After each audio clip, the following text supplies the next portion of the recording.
Boa noite, boa noite.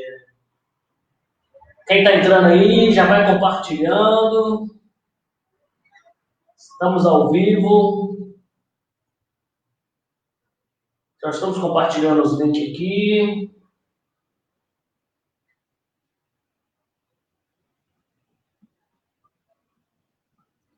Estamos compartilhando o link aqui.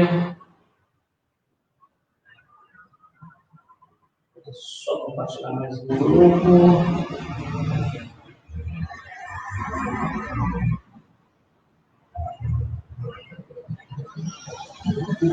Beleza.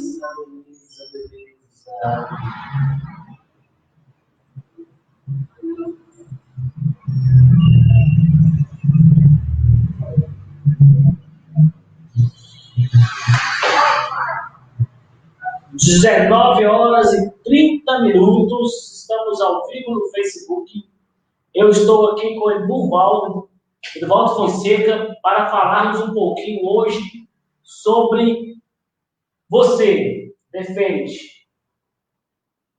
Você só defende ou combate a corrupção? Em pleno século XXI, nós estamos aí no Brasil, com essa dificuldade toda, com a pandemia, e nós estamos, no momento de discutir um pouco mais sobre a corrupção. Então, o Eduvaldo nos chamou e a gente topou de cara a fazer essa live que fala um pouco sobre corrupção. Eduvaldo, boa noite, seja bem-vindo. Boa noite, Eduardo, boa noite a todos, né? Como o Eduardo disse, né? Para quem não me conhece, é Eduvaldo Fonseca, né? E vamos falar um pouco desse tema, né? Falar um pouco sobre corrupção, né? Nossa intenção aqui é trazer e abordar esse assunto sem agredir ninguém, sem causar nenhum transtorno à imagem de ninguém. Mas é preciso e necessário falarmos desse tema, principalmente nessa época de eleição, né, Eduardo? Nossa missão sempre foi informar as pessoas, formar o cidadão e, nesse momento, formar o eleitor. Estamos aí à porta de um processo eleitoral e é muito importante você tocar em assuntos que estão envolvendo essas questões, os meandros, chamada corrupção, os porões da política, o mecanismo do sistema político partidário do Brasil, vários problemas. Eu vejo a corrupção, já vou entrar aqui no nosso primeiro tópico, a corrupção, para mim, está na natureza humana. Eu cresci ouvindo a minha mãe e minha avó dizer que, se você não pegar a criança e colocar ela na linha, a tendência dela é se perder, é ir para o mal. Então, como você vê essa natureza, Eduvaldo, do ser humano em relação à corrupção? Bom, Eduardo, na realidade, a gente sabe que, infelizmente, a corrupção ela está instalada em nós desde o princípio, né? Desde o princípio de tudo, nós já lidamos com a questão da corrupção. E ao longo do tempo, né, principalmente, falando especificamente aqui do Brasil, isso se dá desde o nosso surgimento, né, como república, e até os dias de hoje em nossa democracia, né? Então, infelizmente, é algo que está instalado na nossa cultura e impregnado em muitas pessoas. E muitas pessoas têm olhado, achado que a corrupção é algo normal. É algo normal dela cometer, dar um jeitinho de uma situação aqui, se beneficiar de algo ali. Então, são essas situações que nós precisamos começar a chamar a atenção das pessoas e, de uma certa forma, começarmos a, como posso dizer, a gente tentar mudar esse conceito, tentar mudar essa ideia de achar que tudo é assim mesmo. Porque fulano faz, Beltrano faz, por que eu também não fazer? E isso se faz necessário, essa mudança em nós, em cada indivíduo, mudar essa conduta, que ela não é boa, quando nós vamos pensar também no coletivo, como vamos pensar no todo. Tá? Eu sou do berço cristão. Eu fui criado desde os 5 anos de idade, a minha mãe foi para a igreja, e dali eu cresci e formei como homem dentro dos princípios bíblicos. A gente respeita a fé de todos, a crença de todos. Quando eu falo de corrupção, a gente vai logo para o Jardim do Éden. onde ali, né, uma coisa, eles podiam desfrutar de tudo, de todo aquilo que estava ali no jardim, mas tinha uma árvore que ele não podia tocar. E a serpente foi lá e enganou a mulher e ela então comeu. E ali então a natureza do homem. Então um detalhe, de novo vou citar a Bíblia nesse detalhe, que eu acho importante, tocar nesse detalhe, que o próprio Deus reconheceu e falou assim, o meu espírito não agirá mais no homem, a não ser até 120 anos. Porque o homem tem, a carne do homem, a tendência do homem foi tão para o mal, que Deus, ele meio que, poxa, isso não dá. Você vai viver 900 anos mais. Porque houve uma desobediência, né? Houve uma desobediência naquele momento. Então, quando a gente fala de corrupção, a gente fala de regras,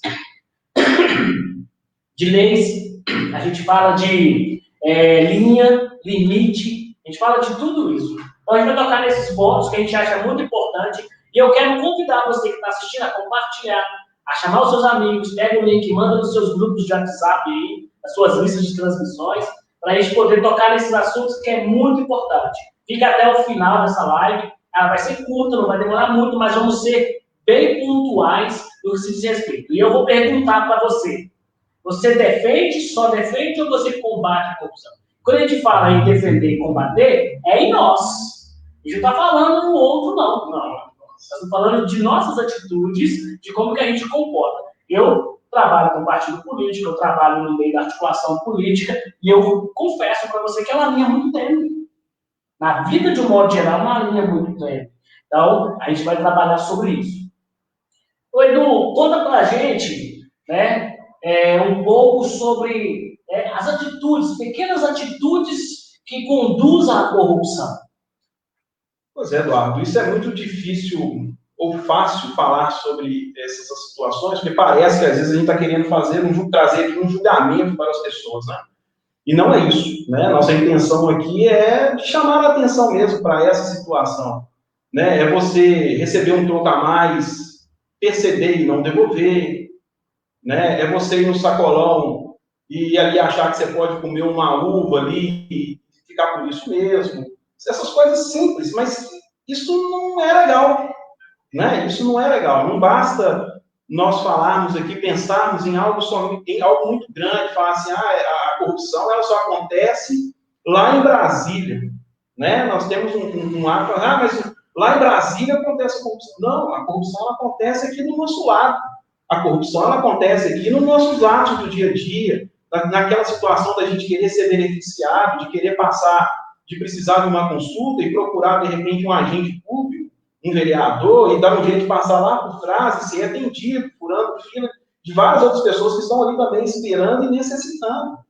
Então, isso também é um tipo de corrupção. Aqueles atos simples do dia a dia nosso, que a gente precisa fazer uma reflexão, fazer como diz um amigo meu, né, fazer um inventário nosso, de nós mesmos, e observar, poxa, será que esse ato que eu estou fazendo aqui, ele de fato está legal, é condizente com aquilo que eu vivo, condizente com aquilo que às vezes eu prego, enfim, são essas situações do dia a dia, né, Eduardo?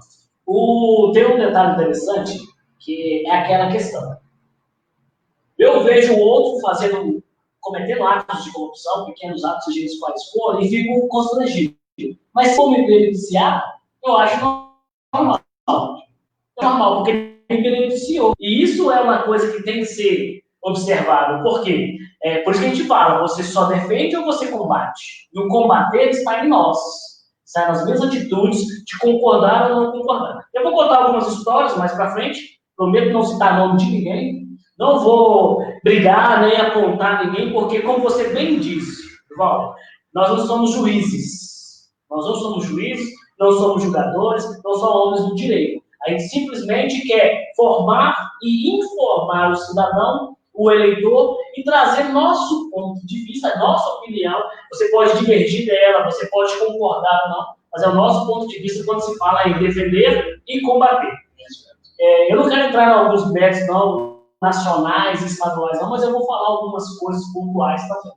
Então, esse ponto eu quero deixar claro. Por quê? Quando a corrupção ela está o outro cometendo e não tem benefício nenhum para mim, eu acho ruim, eu combato, eu apoio. Mas quando eu estou sendo beneficiado, aí não, tudo bem. Não é bem assim. Não é bem assim que funciona. E isso é grave na nossa sociedade. E é por isso que o Brasil, que poderia estar quase parelho com Estados Unidos e China, por todo o seu histórico, por toda a sua riqueza desde a colonização, né? Aqui a gente conseguiu enriquecer o Vaticano, a gente conseguiu enriquecer a Inglaterra e principalmente a Holanda, sem contar outros, né? Aproveitaram muito da nossa cana-de-açúcar, do nosso ouro, do nosso diamante, né? Então, o nosso grande problema está na nossa colonização. Como a gente foi colonizado e por que a gente foi colonizado. Então, essas pequenas atitudes. E vamos citar aqui alguns tipos de corrupção. Pois é, eu até anotei, né, isso está no Google, é fácil de dar uma pesquisada, de falarmos um pouco de tipo de corrupção. Nós falamos tanto e às vezes podemos esquecer. Então eu vou ler aqui os tipos de corrupção: suborno ou propina, nepotismo, extorsão, tráfico de influência, utilização de informação governamental privilegiada para fins pessoais ou de pessoas amigas ou parentes, recebimento de presentes ou de serviços de alto valor por autoridades. Esses são alguns tipos de corrupção que nós temos no nosso meio, né? Aí nós podemos observar e fazer uma análise se isso está acontecendo ou não perto de nós, né? E aí vale essa ressalva de observarmos que a corrupção ela não é de hoje, a corrupção é de muito tempo, né? Mas nós precisamos urgentemente começar a olhar isso com um olhar diferente e pontuar essas questões e observar dentro desses tópicos do tipo de corrupção. Aqui eu só defendo esse combate à corrupção ou de fato eu estou combatendo mesmo, que é diferente. É diferente quando eu falo assim, eu defendo o combate à corrupção. Só defender é muito fácil, porque o combater ele requer ações. Ele requer que o indivíduo também se manifeste contra aquilo, não só em palavras, mas em atitudes. Fato, nós podemos falar das últimas eleições de 2018, onde vários candidatos se elegeram com a pauta da anticorrupção, com esse discurso. E aí eu não vou entrar no mérito se está cumprindo ou não está cumprindo, aí, né, cada um faça a sua avaliação, se informe, que isso é importante, né? E aí, um detalhe, novamente, nós vamos falar da questão da informação. É importante você se informar nos meios de comunicação sérios, independente se você gosta de A, de B, mas se informe. Isso é importante para você exatamente até estar atento a essas questões. Então, essas pautas que foram defendidas, que vários deputados estadual, deputado federal, que estiveram ali, assim, não, porque nós vamos combater a corrupção, que nós vamos, e muitos hoje estão respondendo processos. Quer dizer, então, aquilo que eles defendiam, tem governador afastado, aquilo que eles defendiam não era o combate. Você falou de governador, vale ressaltar o caso do Rio de Janeiro. Aquilo ali é um grande exemplo para nós. Só para o Rio de Janeiro. Gente, Rio de Janeiro é um grande exemplo político para nós olharmos e ver que aquilo ali, o discurso que foi do governador Witzel, quando ele era candidato ao governo. Eu vou fazer, eu vou moralizar, eu vou fazer isso, eu vou fazer aquilo. E, no entanto, hoje foi afastado por corrupção, está para ser cassado com impeachment e tem um processo ainda judicial. E vale lembrar que o Witzel era um juiz. Era um juiz.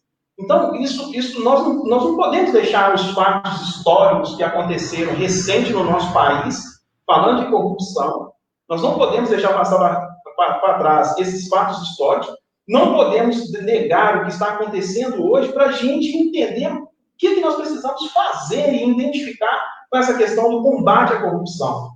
Né? Então, assim, é olharmos para todos os lados, olharmos também um pouquinho para trás, para a gente conseguir olhar um pouco para a frente. Né, Eduardo? Olha, eu vou falar bem claramente e aí eu vou citar até séries de Netflix, vou citar aqui vários pontos, quando você toca nesse assunto. Olha, um dos motivos que eu entrei para a política, quando eu fui entrar para a política, o meu pai virou para mim e falou assim: não, meu filho, você não pode entrar para a política. Porque de duas, uma, ou você vai se igualar a eles, ou eles vão te matar. O meu pai falava isso, por causa do meu perfil, que meu pai sabia que é o perfil que eu tinha. Eu falei assim: ó, pai, eu vou entrar para a política porque eu quero ver como que isso funciona. Eu quero ver se não dá para fazer as coisas, ou se é má vontade política mesmo. E eu posso afirmar para você, Edu, que muita coisa dá para fazer com pouco recurso. Dá para fazer porque nós fizemos muita coisa com pouco recurso e executamos muitas ações. Mas eu quero voltar aqui, quando você falou, né, de algumas situações. Eu vou citar 3 séries, né? Uma está na Netflix, outra está na Google Play. Acabei de assistir recentemente Um Contra Todos. Uma série sensacional, em 4 temporadas, que fala da história de um advogado honesto, que foi emboscado, onde colocaram toneladas de cocaína na casa dele, né? E ele teve que entrar no sistema, ele teve que jogar o jogo para então tentar salvar. Chegou a ser deputado federal em Brasília e mostrou um pouco dos bastidores, dos meandros. Outra série que eu gosto muito, O Mecanismo, né? Eu sei que a Lava Jato teve sua contribuição gigantesca, mas também tem que tomar muito cuidado com o lavajatismo, que elegeu muita gente. É verdade. Elegeu muita gente. Não vou entrar em outros méritos, porque a gente combinou de não citar muita coisa. A gente não quer citar o nome de ninguém, nem situação. Então, e teve também Democracia em Vertigem, que é uma série, que foi um filme, que é um documentário que eu também gosto muito, porque também mostrou os bastidores, né, de alguma situação. E o secretário-geral, a nível nacional do PT, falou uma coisa que eu achei muito interessante e eu guardei para mim.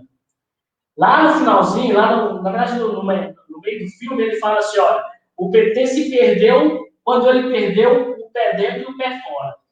O que ele quis dizer com o pé dentro e o pé fora? Que, lembra que eu te falei que é uma linha tênue? Tem que se ter muito cuidado. E logo com quem que o PT foi se aliar para ter o seu vice durante o mandato da Dilma Rousseff, etc, etc.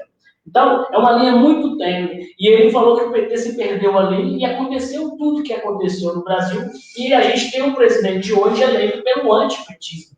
Mais pelo antipetismo do que por outras coisas e pela falta da corrupção que você falou. Os caras pegaram a bandeira da anticorrupção, pegaram a bandeira do lavajatismo, pegaram a bandeira do antipetismo e então fizeram, e aí a gente está na situação que está. Mas, essas 3 séries, esse filme, Democracia em Vertigem, assistem.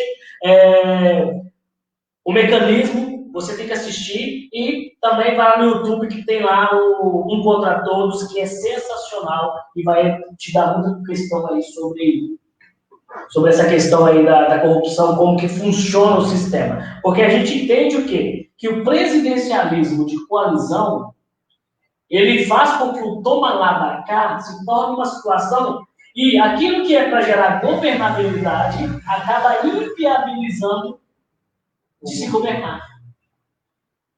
Certo? Agora, tentou-se mudar o sistema presidencialismo do Brasil. Como que você vê, como que você acha que a gente, mudando o sistema governamental, esse sistema de presidencialismo de coalizão, se resolveria isso, não resolveria? Onde que a gente daria uma pequena solução antes de entrar na próxima pauta? Então, na realidade, o que nós de fato precisamos é de uma reforma política. Né? A gente, só voltando um pouquinho, nós demos essa pincelada de falarmos de corrupção no nosso meio, no nosso dia a dia, apontando que nós alimentamos esse processo de corrupção, nós alimentamos essa corrupção no dia a dia. E esse processo de mudança, ele passa por nós, por cada indivíduo, como nós dissemos. E aí, quando nós vamos olhar para o campo político, para nós mudarmos todo esse contexto que nós estamos vivendo nesses últimos anos, nós precisamos de uma reforma política. Porque não dá para a gente ter esse número imenso de partido político no Brasil. Não dá. Não dá para a gente achar normal que para algum governador ou presidente governar, ou um prefeito, você tem que sair distribuindo cargos para A, para B, para C, e pessoas que não têm a mínima condição de exercer uma pasta. Não dá para você entregar uma pasta de educação na mão de qualquer um. Você precisa colocar alguém que entenda de educação. Quando você entrega uma pasta de saúde na mão de quem não entende de saúde, você está prejudicando, porque ele não entende de saúde, ele não entende do SUS, ele não sabe como funciona, então você tem que entregar na mão daqueles que de fato entendem. Um especialista da área, e muitas vezes esse especialista, ele não é político, mas os partidos políticos querem porque querem fazer parte do poder, querem fazer parte do governo. Então o que está em discussão é o poder. Não é um processo de melhoria para o indivíduo, para a população. Tá, tudo bem, nós podemos até pegar alguns exemplos de políticos que fizeram bons trabalhos, mesmo não sendo especialistas. Tá, talvez vocês podem até mencionar que tenha A ou B que tenha feito. Mas a possibilidade maior de ter quem de fato faça o trabalho é aquele que é técnico, que é especialista na área. Então, não dá para a gente, anos nós estamos aqui esperando essa reforma política no Brasil. E ela não acontece, porque os caras estão no poder, gente. É como uma pirâmide. Nós já falamos um pouco sobre isso, é como uma pirâmide. Os caras estão lá no topo, lá em cima. Eles estão lá em cima, eles estão no poder. Se o que eu estou falando aqui vai agradar ou desagradar alguém, paciência. Mas é isso que acontece. Os caras já estão lá em cima, já estão no poder. Essa mudança, essa transformação, ela só vai acontecer na base. É como se fosse uma pirâmide, e é na base. E eu falei isso recentemente com um deputado estadual aqui, e falei que ficar no meio da pirâmide, ou no topo da pirâmide, somente esperneando, tentando fazer uma coisa ou outra isolada, não vai surtir efeito. Ele vai mostrar que ele é combativo. Nós estamos falando aqui que ele não apenas defende, ele vai simplesmente defender e combater, mas ele vai fazer isso sozinho. E quando você começa na base dessa pirâmide, aí eu vou dar o exemplo da base da pirâmide, é nos municípios, é nas câmaras de vereadores, é nas prefeituras, colocando pessoas que de fato têm a característica e o perfil para combater a corrupção, para combater os atos de corrupção. Porque quando nós mencionamos aqui os tipos de corrupção, está muito claro aqui de situações recentes que acontecem dentro do nosso município. Fatos recentes. E não basta as pessoas tamparem o sol com a peneira porque ele é conhecido de fulano, porque ele é amigo de Beltrano, porque conhece a família de ciclano. Não. Eduardo, eu tenho por mim que o mesmo pau que dá em Chico, ele dá em Francisco. Eu tenho duas filhas. A mesma educação que eu dou para uma de 16, eu dou para uma de 14 anos, do mesmo jeito. Não dá para aliviar para A e condenar B. Esse é um tipo de corrupção que nós, cidadão, cometemos. Porque muitas vezes nós tampamos o sol com a peneira e nós não ajudamos no combate da corrupção quando agimos dessa forma. Eu até entendo algumas pessoas se posicionarem, querendo defender, tampar o sol com a peneira, e vale uma ressalva que isso, em momento nenhum, você contribui. Você não contribui para o crescimento da sua cidade, para o combate à corrupção e para as situações que nós queremos que sejam transparentes, coerentes. Coerentes, eu vou repetir essa palavra, porque você passa a mão na cabeça. Sendo que o certo, se você é amigo, se você quer de fato que tenha sucesso aquilo, é que você vá lá e cobre. Por que está fazendo assim? Por que está sendo assim? Não dá mais para nós acharmos que tudo isso é normal no nosso meio. As pessoas, elas têm perdido total interesse pelas questões políticas. Né? Nós estamos à beira de eleições municipais. E várias pessoas que eu tenho conversado, as pessoas, elas falam, Eduardo, assim, eu não tenho esperança mais com política.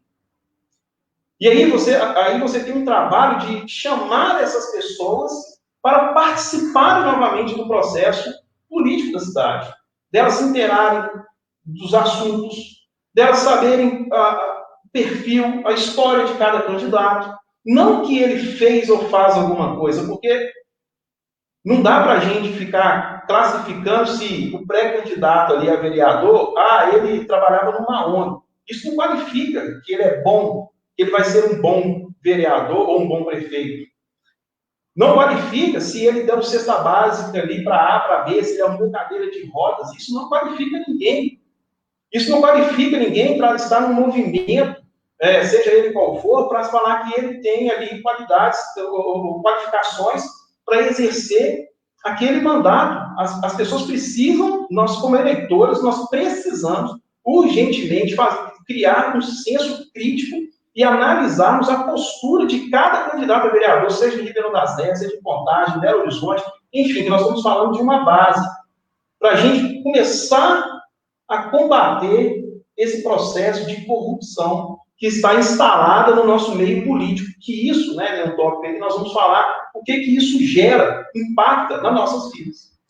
Eu vou tocar em 2 pontos que é interessante. Primeiro, você falou de entregar educação ou saúde para alguém que não tem o domínio.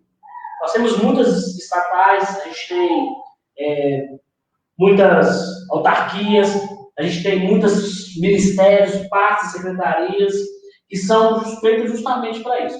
E ainda, quando você fala de reforma política, ainda a gente tem coligação a nível majoritário. A nível proporcional, a coligação acabou, os partidos estão tendo que se organizar melhor para então lançar uma chapa com condição de fazer coeficiente eleitoral para eleger cadeiras.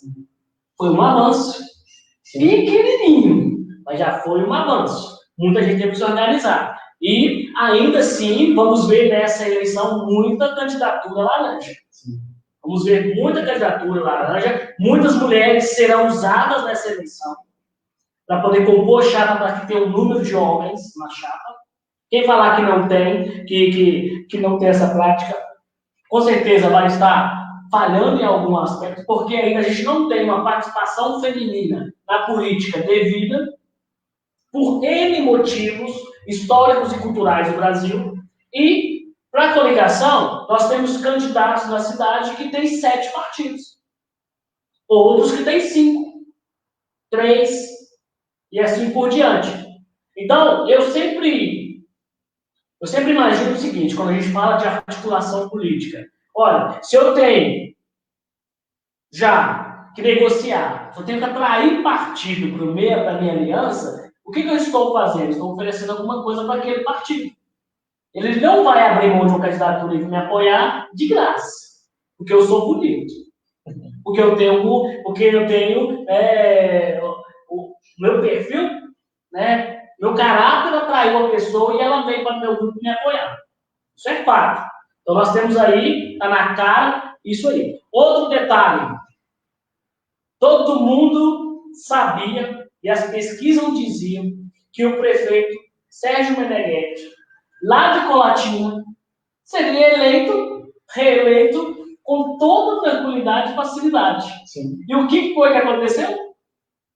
O que foi que aconteceu em Colatina? Ele não será candidato à reeleição. Porque, na opinião dele, mesmo tendo uma eleição ganha, mesmo mais 4 anos de mandato, na cabeça dele, ele não é a favor da reeleição. Por ele não ser a favor da reeleição, ele não vai concorrer à reeleição. Ele falando numa entrevista que ele deu no sábado passado, eu assisti a entrevista ao vivo, tive o privilégio, ele falando que ele não se lançou, todos os partidos procuraram para poder apoiar ele, indicar vice, ou até vir sem indicar nada, por causa do histórico, ele sabia que ele venceria as eleições, mas ele tomou a decisão de não ser candidato à reeleição. Isso eu acho um ato de defender e combater a corrupção. Pode falar. Só um adendo. né, que nós, até 98, se eu não me engano, nós não tínhamos reeleição no Brasil. Era um mandato apenas de 4 anos. Apesar que a nossa democracia foi recente, né? A nossa primeira eleição foi em 89, né? Somos jovens democratas. Com o Collor disputando ali com o Lula, que foi a eleição de 89. Depois veio de 94. Mas ali, então, nós não tínhamos reeleição. E ali nós tivemos o primeiro ato de corrupção bem escancarado mesmo. Por quê? Naquela época, o presidente Fernando Henrique Cardoso, ele plantou o primeiro mensalão, porque ele comprou os votos para que os deputados ali naquela época aprovassem que tivesse direito à reeleição para presidente. Foi aonde ele se candidatou em 98 novamente e ele ganhou as eleições, se eu não estou enganado. Mas o primeiro caso de mensalão que houve ali, que só era o mensalão tucano, foi naquela época ali, de 94, no final de mandato, no primeiro mandato do Fernando Henrique Cardoso. E é complicado. Quando a gente tem que tocar de novo na reforma política, que muitos especialistas, muitos que estudam a democracia de fato, eles falam exatamente sobre isso. Que o ideal, a primeira reforma, não é nenhuma dessas reformas que estão passando. Não é da Previdência, não é a tributária, é a reforma política. Só que ela não passou. Candidatura independente, a redução dos partidos políticos, mandato de 5 anos e o fim da reeleição. Então, tudo isso é fim do fundo eleitoral, que é complicado tocar nesse ponto, é a regra do jogo, está aí dinheiro público, cortar o financiamento das empresas que compravam políticos, que compravam situações, e realmente era para igualar, tiraram, para dar mais igualdade. Só que eles foram lá, subterfúgio, e criaram o fundo eleitoral. Mas as doações ainda podem acontecer como pessoa física. Então, um empresário, ele não entrega uma doação com o CNPJ dele, mas ele pode fazer uma doação com o CPF dele. E essa atitude, ela, em parte, incentiva o Caixa 2.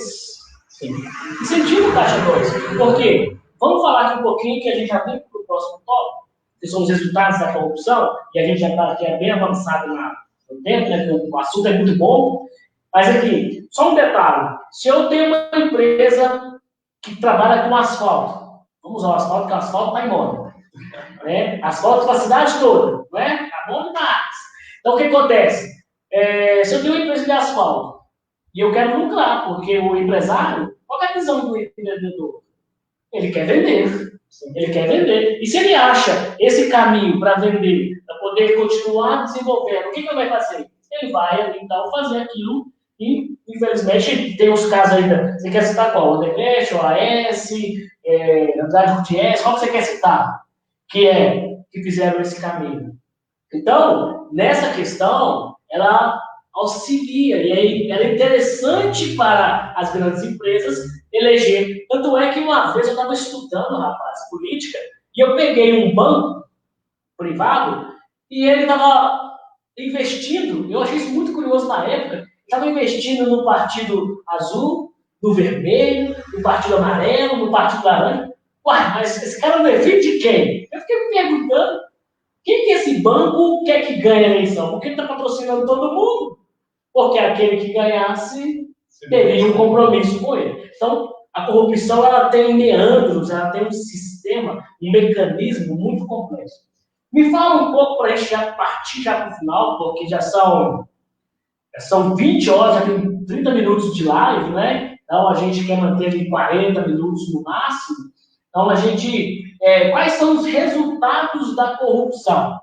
Mas não precisa tocar muito na educação, na saúde, não. Então, a corrupção, ela traz consequências, né? Ela ajuda a ampliar as desigualdades sociais.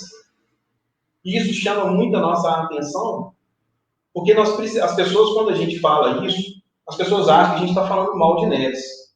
E não é falar mal de Neves. Eu, por exemplo, moro em Neves aqui há mais de 30 anos. Eu morei em Veneza, morei em Justinópolis, moro em Santa Marta, trabalho aqui em Neves, né? Recentemente tenho trabalhado muito com o aplicativo, então eu rodo bem em Neves. Então, a gente não está falando das situações simplesmente por... está falando mal da cidade. Não, é um fato, é uma realidade. Nós somos uma das cidades mais pobres do Brasil.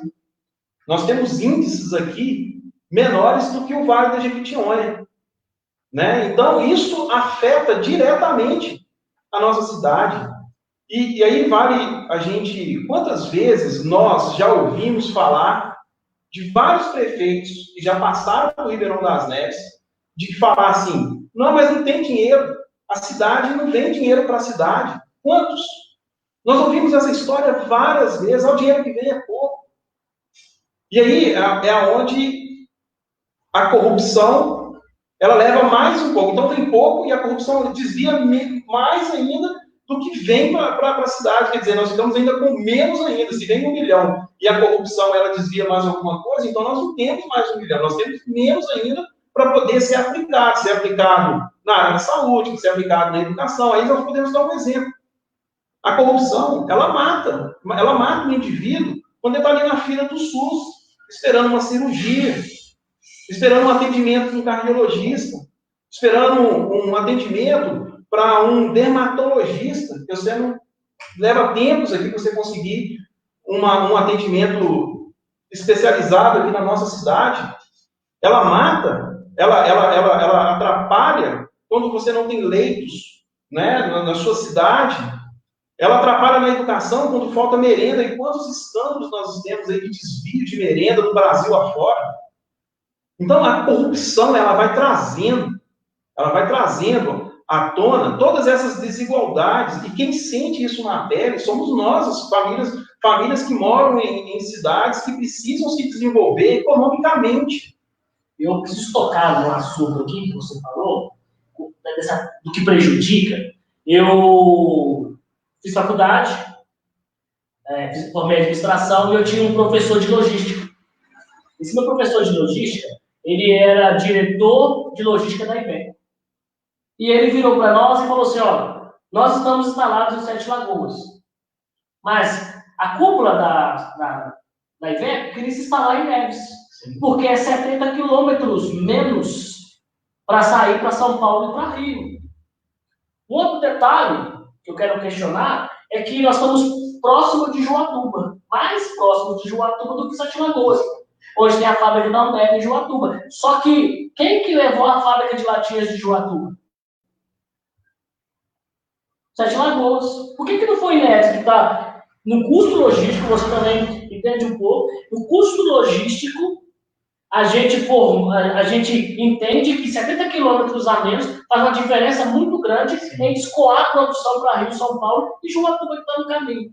E aí eu ouvi, não vou citar nomes, mas eu ouvi que para liberar, as empresas pedem isenção por um tempo para se instalar, para compensar o custo de instalação, de construção, de entrar em funcionamento, tem todo aquele período de retorno ROI, para quem entende de financeiro, o ROI, retorno sobre investimento.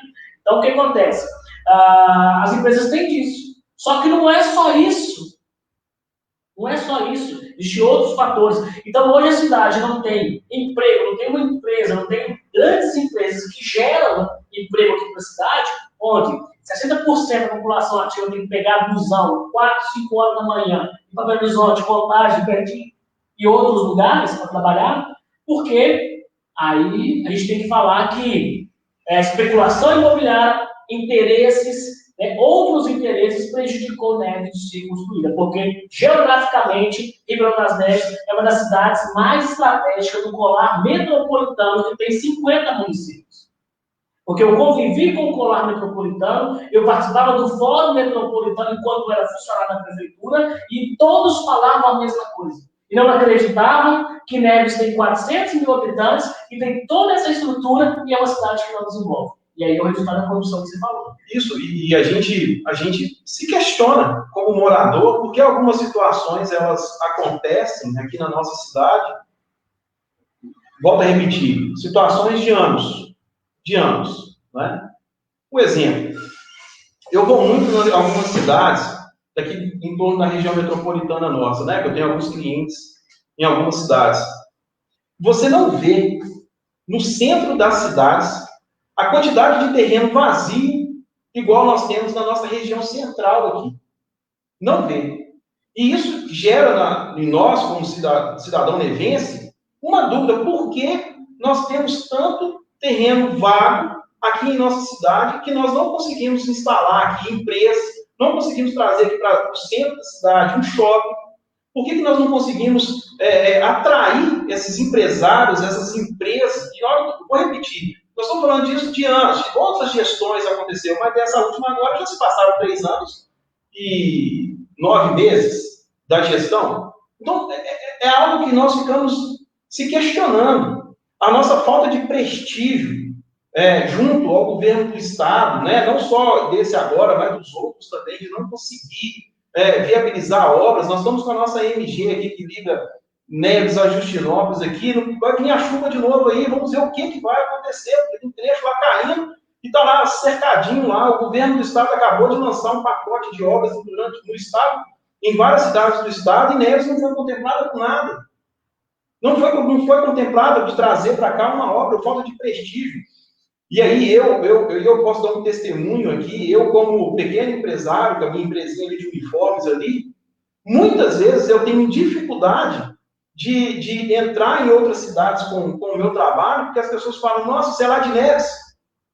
E aí eu tenho que descontextualizar toda essa situação, mostrando que na cidade tem coisas boas, né? Você tem que tocar num ponto doído, porque nós já temos, quando você fala disso, que é do desprestígio, nós temos uma população com falta de sentimento de pertencimento. Muita gente não gosta de falar que mora em Neves, não tem prazer de dizer ou até de morar em Neves, mora em Neves por causa das condições. Belo Horizonte foi crescendo, foi expandindo e expulsando de lá, indenizando um monte de gente que tinha que ampliar Antônio Carlos, outros bairros, outros locais, aumentou no plano diretor deles do IPTU, aumentou um monte de coisa. O que fez com aquela população? Eles teve que procurar um lugar mais adequado, mais em condição para morar. Né? E aí veio os loteamentos, e tem outro detalhe: o pouco de pertencimento que tem, sem explicação prévia, já entraram lá, o J25, o J20, sei lá quem, já falaram muito, é um coreto da Praça de Justinópolis. Pouca coisa que nos identifica, pode ser que ele era que ele era um monumento pequeno, que não tinha nenhum fator grande demais, mas era o que dava sentimento para muita gente. Era algo marcante, Cristian. Era algo na história do povo. Ah, mas era isso na praça, era isso na praça. Não importa. O que importa é que é responsabilidade do poder público, né, fazer com que a cidade cresça e desenvolva, e que as pessoas tenham o prazer de falar assim: poxa, eu moro em Neves. De atrair o olhar, falar assim: nossa, eu vou investir lá, olha que terreno. Vou te falar um caso aqui que eu acho que é importante tocar. Inaugurou 28 de julho o Porto Industrial lá no Confins, certo? Aí eu te pergunto, do Landim, final do Pedra Branca lá atrás, do Landim, Severina, até Lares, Santa Margarida, o que foi feito de estrutura em telefonia, cabeamento de internet e estrutura de asfalto para desaguar a produção, para atrair, fazer daquele local estratégico para poder mandar para o Porto de Confins? Bom, aí eu posso falar um pouquinho, que recentemente, andando com o aplicativo, eu tenho ido no Areias, né? Eu tenho ido, já conhecia, mas tenho ido. Então, assim, quando eu vou lá, o meu sinal é da Claro. Lá chego lá, eu fico sem sinal. Eu não tenho sinal quando eu estou no Areias para pegar passageiro. Eu tenho que sair do Areias, descendo de novo lá no Menezes, Girassol, para me voltar a ter sinal. Ali não pega sinal da Claro. E olha que nós estamos falando de um distrito nosso aqui que já é antigo, Areias, não é novo, não. Então, respondendo essa pergunta sua, né, essa indagação, de fato, nós não temos nenhuma estrutura. Não, vou pegar outro. Nós temos um corredor, é o último bairro de Neves, Vale da Prata, quase chegando já no Melo Viana, lá no Tijuca. De lá até no Samarino, nós temos um corredor estratégico gigantesco. Mas estava conversando com algum empresário, numa dessas reuniões políticas antes da pandemia, e ele foi e falou comigo: Eduardo, lá tem 200 mega, lá tem cabeamento de fibra ótica de 200 mega para cima? Tem essa região? Tem? Não. Tem telefonia telefonia que atende, que pega. E o pior, lá é final de transmissão de energia. Os caras têm esses dados. Como virar uma empresa para aquele local se não tem essa estrutura mínima? Não estou falando de asfalto, não estou falando de desaguar. E outro detalhe, a nossa 040 está intransitável na maioria dos dias, de manhã e de tarde. Ela já não é mais um corredor rápido. Sempre tem algum problema, sempre tem algum gargalo. Todos os dias. E isso é reflexo, resultado de anos de corrupção. Exatamente. Anos de corrupção, de governos que passaram, né? Eu vou tocar nome, não vou citar nome de ninguém, doa quem doer, se quiser doer, se fica triste, paciência. Estamos falando de uma realidade da cidade que tem que mudar. E, infelizmente, não muda da noite para o dia. Não muda da noite para o dia. É investimento, é estrutura, é cabeamento. Eu lembro que a Associação dos Servidores nos falou uma vez que foi aprovado um projeto de mais de 1 milhão para fazer cabeamento de fibra ótica de internet na cidade quase toda. Nos se tornar um polo. E atrair a Anatel, e atrair, claro, fibra, Vivo, GBT na época, e atrair um monte de coisa. Mas por algum motivo, o projeto engavetado. Perdeu-se o orçamento. O projeto aprovado em Brasília e perdeu. Perdemos muito. Eu lembro que um deputado, numa reunião ano passado em Belo Horizonte, um deputado falou sobre emenda para Neves. Eduardo, já mandamos um monte de emenda para Neves, mas chega lá, o projeto não tem projeto qualificado, e mesmo assim, quando não tem projeto, vocês perdem prazos. Perde prazo do projeto. E quando executa a prestação de conta, é deficitária. Vou dar só um exemplo dessa questão de projeto. Isso não é uma situação só nossa de Neves, né? Vou dar um exemplo de Belo Horizonte mesmo. Perdeu várias vezes o dinheiro para o tal metrô que nunca sai, porque não tinha projeto. Porque não escreveram o projeto. E aí, é mais uma situação que o eleitor precisa estar atento. Porque escrever projeto, montar projeto, você sabe disso, não é fácil. Isso é uma atribuição do executivo dentro de uma pasta lá de desenvolvimento econômico de Ribeirão das Neves, sim. Mas o vereador ele também pode apresentar um projeto para o executivo de propostas de melhorias em várias áreas. E escrever projeto não é fácil. Há alguns anos atrás, eu e mais uma amiga, nós tentamos escrever um projeto na área social e tentamos buscar apoio aqui em Neves. Nós não conseguimos. E escrever projeto não é fácil. E aí, na época, nós, né, na ONU que nós fazíamos parte, que chama CEDESA, nós escrevemos um projeto para o Santander. E isso requer tempo, isso requer trabalho, requer que você busque dados, que você monte. Por isso que ainda mais, Eduardo, a importância de nós estarmos atentos para não tentarmos, nós estamos aqui pontuando problemas. E nós vamos agora falar um pouco de solução. Querer trazer um pouco de solução. Só mais o problema é fácil. Como nós vamos, então, combater essa corrupção? É o nosso juntópico, as armas contra a corrupção. E uma dessas armas é a tal da transparência. Não dá para nós acharmos que é tudo muito certo, legal, tudo ficar escondido.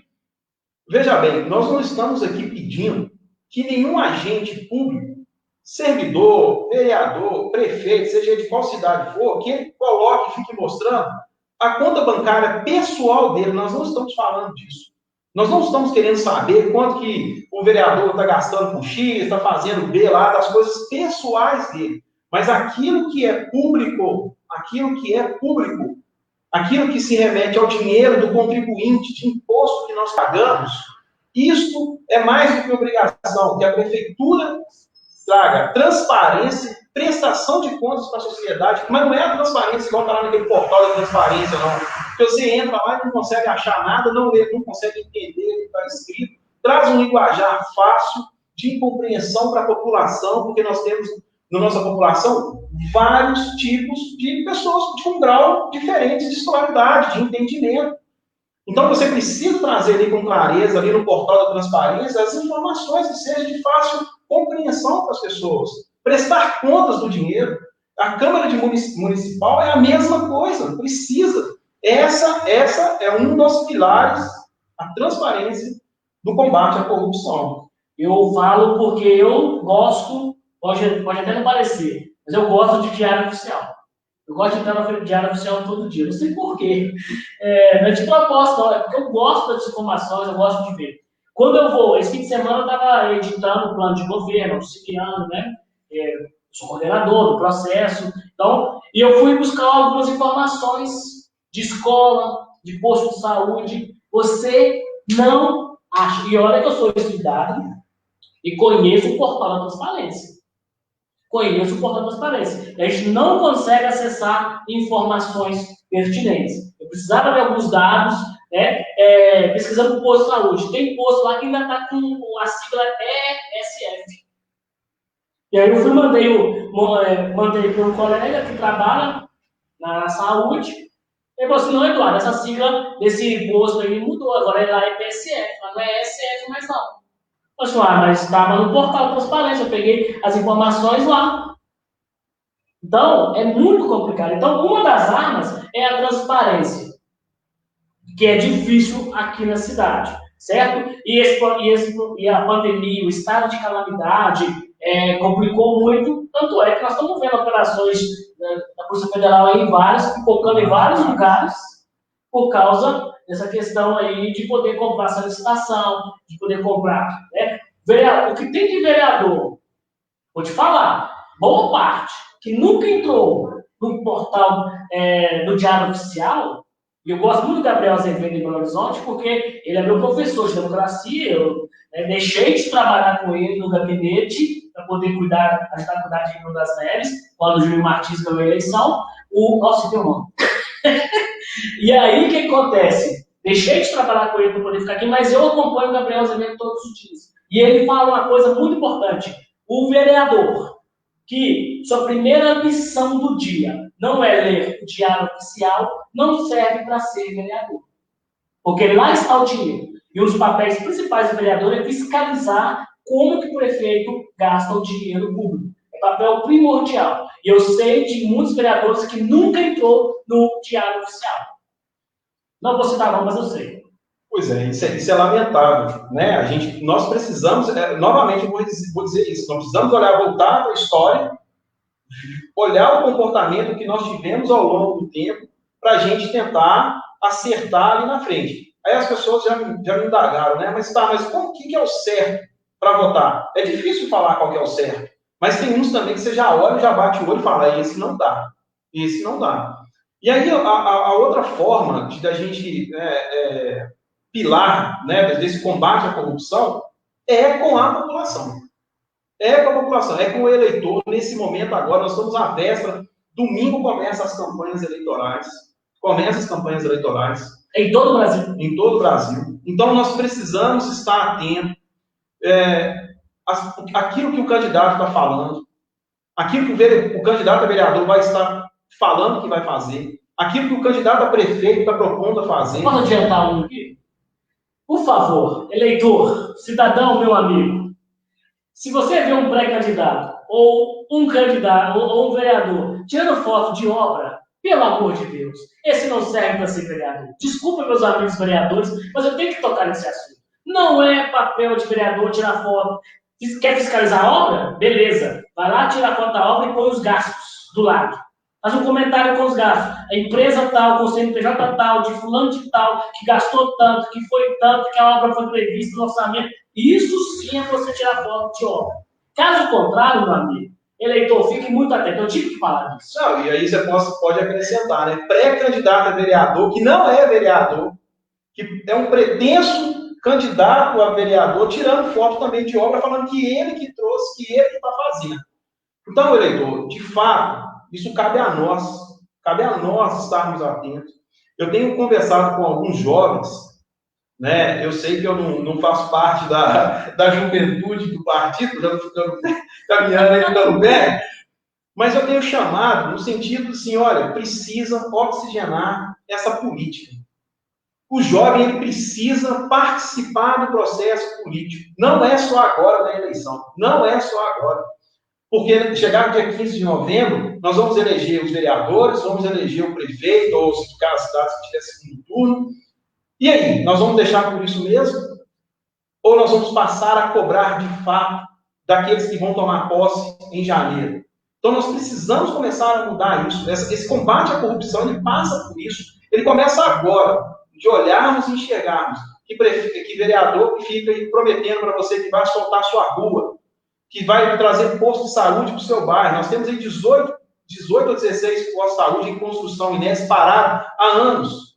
Há anos. Agora parece que estão falando que vão fazer. Eu não sei como.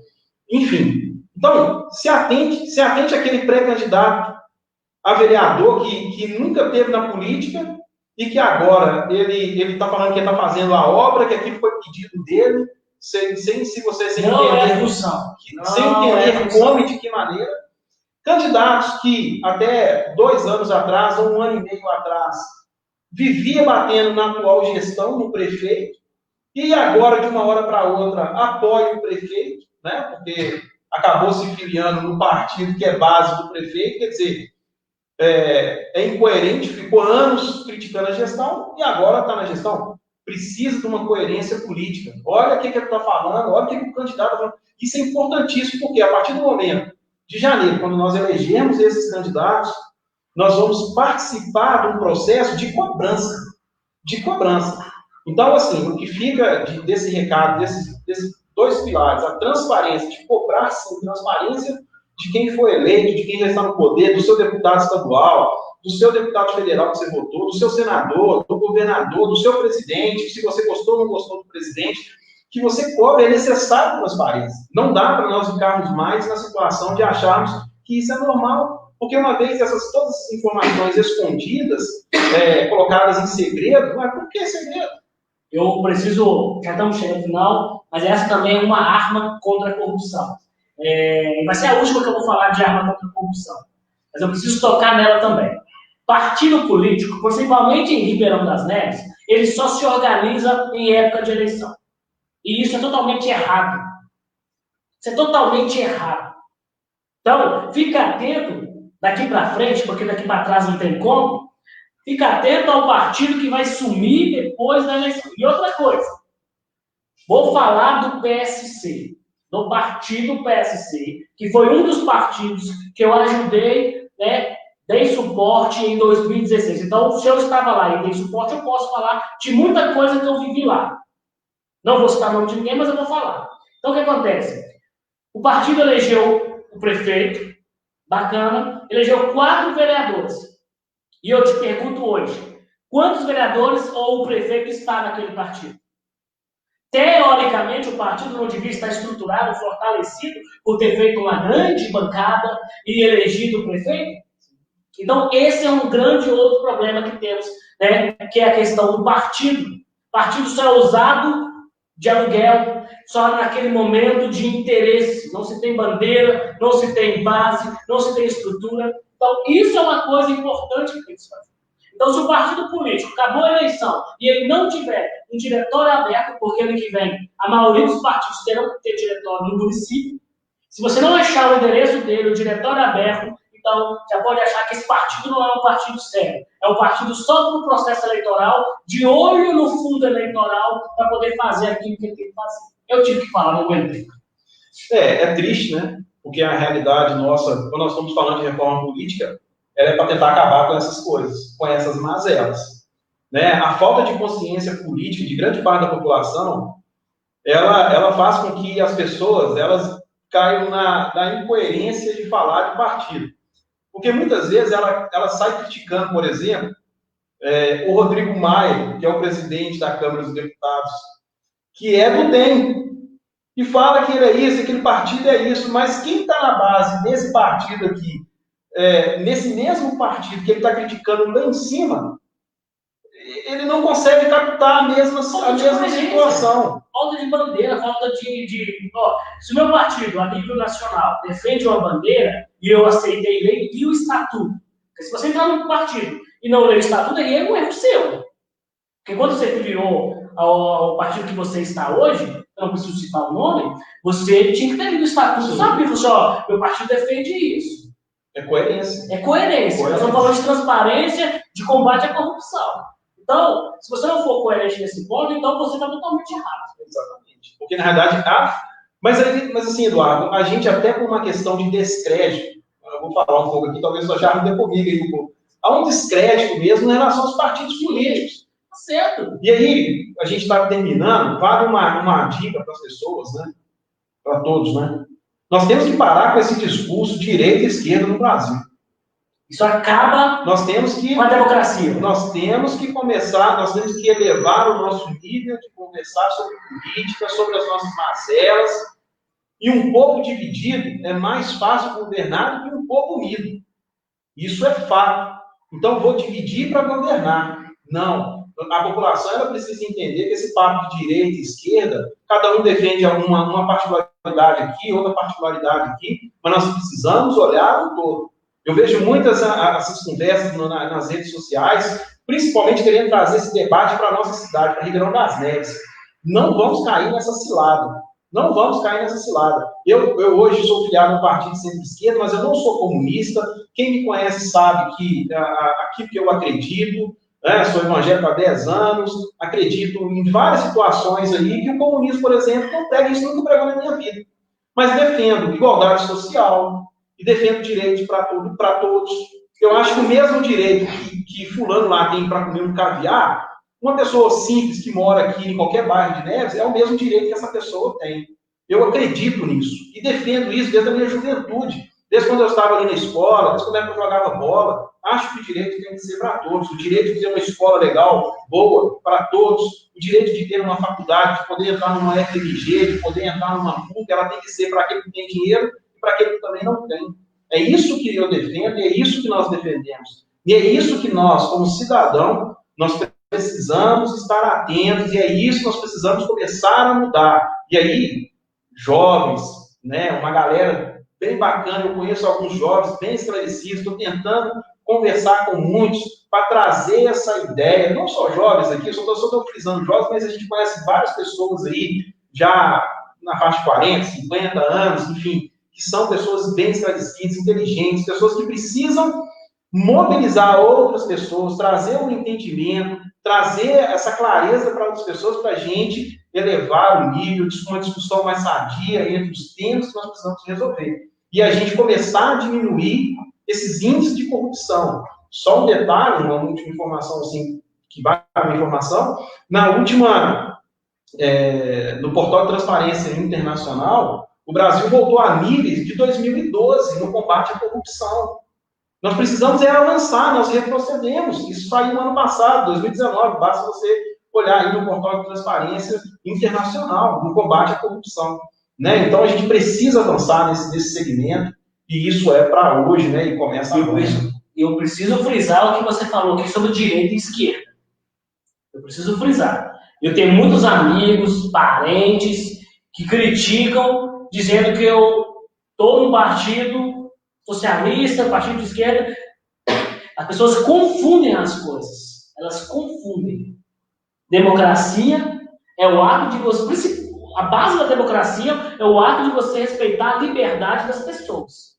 E eu tenho uma frase que eu vou além. Se nem o próprio Deus toca no livre-arbítrio das pessoas, quem sou eu, mero ser humano, de tocar na sua liberdade de escolha? E as pessoas têm que entender que política pública, ele não tem direita de esquerda, política pública é para o cidadão. Eu, quando vou fazer uma melhoria num bairro, eu, quando vou instalar uma escola de estrutura de qualidade, eu, quando vou instalar um posto de saúde, vou melhorar o transporte público, eu não estou fazendo para o negro, nem para o deficiente, eu estou fazendo para o cidadão. E o cidadão, ele não tem essas diferenças. Por isso que você falou, eu defendo os direitos. O cidadão tem o direito. E é isso que a gente acredita, e é isso que a gente está trabalhando aqui no dia a dia. Edu, valeu pelo papo. O assunto é quente. Tem muita coisa para falar, mas eu não posso falar tudo que eu quero falar. Né? Mas, pessoal, muito obrigado. Você que acompanhou, você que comentou aí. Teve gente que perguntou se a gente era candidato. Eu não sou candidato a nada aqui na cidade. Estou apenas coordenando o processo político do partido que eu estou. Mas o Edivaldo é pré-candidato a vereador, sim. Respondendo alguém lá do grupo do Plantão 040, que me perguntou aqui, eu li rapidamente no chat e estou respondendo para vocês. Então, a gente está aqui para discutir, né? Discutir a política, discutir as coisas do dia a dia, propor soluções.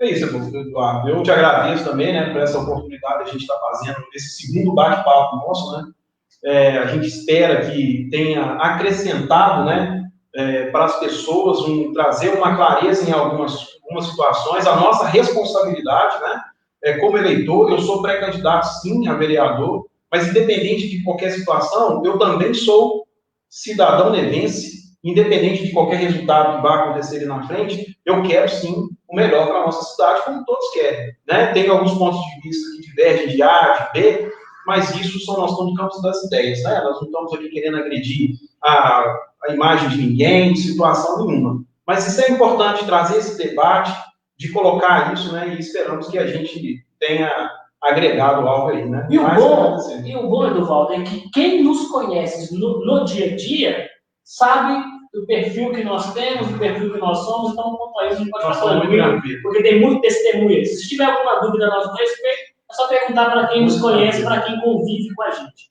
Tá bom? Forte abraço, obrigado, muito obrigado e até a próxima. Valeu.